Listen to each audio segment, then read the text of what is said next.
भाइयों के बीच कैसा व्यवहार होना चाहिए, ये श्री राम और भरत से समझ सकते हैं। बुधवार 21 अप्रैल को राम नवमी है। त्रेता युग में चैत्र मास के शुक्ल पक्ष की नवमी तिथि पर श्री राम ने कौशल्या और दशरथ के यहाँ जन्म लिया था। श्री राम का अपने तीनों भाइयों भरत, लक्ष्मण और शत्रुघ्न से निस्वार्थ प्रेम करते थे। तीनों भाई भी श्री राम के प्रति गहरी आस्था रखते थे। जब श्री राम, लक्ष्मण और सीता अयोध्या छोड़कर वनवास के लिए निकले, उस समय वहां भरत और शत्रुघ्न मौजूद नहीं थे। कुछ समय बाद जब भरत और शत्रुघ्न अयोध्या पहुंचे तो उन्हें पूरे घटनाक्रम की जानकारी मिली। उस समय तक राजा दशरथ का निधन हो चुका था। ये बातें सुनकर भरत अपनी माता कैकेयी से बहुत क्रोधित हो गए थे।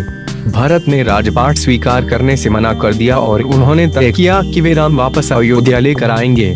भरत तुरंत ही श्री राम को खोजने के लिए अयोध्या से निकल पड़े। उनके साथ कौशल्या, कैकेयी और सुमित्रा भी थीं। साथ ही सभी मंत्री, अयोध्या के लोग भी भरत के साथ श्री राम को वापस बुलाने के लिए चल दिए। श्री राम, लक्ष्मण और सीता के साथ चित्रकूट में ठहरे हुए थे। भरत शत्रुघ्न के साथ तीनों माताएं, मंत्री, सेना और अयोध्या के लोग भी चित्रकूट पहुंच गए।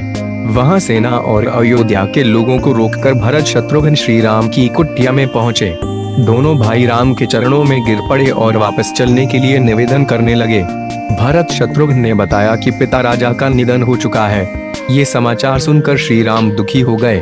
भरत ने कहा कि आप तुरंत अयोध्या चलें और राजपाट संभालें।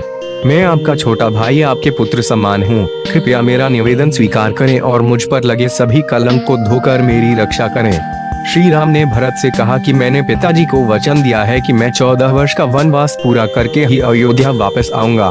तब तक तुम अयोध्या का पालन करो। तब भरत राम की चरण पादुका सिर पर रखकर अयोध्या लौट आए। उन्होंने अयोध्या के बाहर ही एक कुटिया बनाई और सिंहासन पर श्री राम की चरण पादुका रखकर एक सेवक की तरह राजपाट चलाया।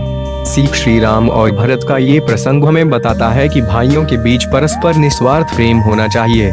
जब भाई एक दूसरे के सुख के लिए खुद का त्याग करते हैं तो इस रिश्ते में प्रेम हमेशा बने रहता है।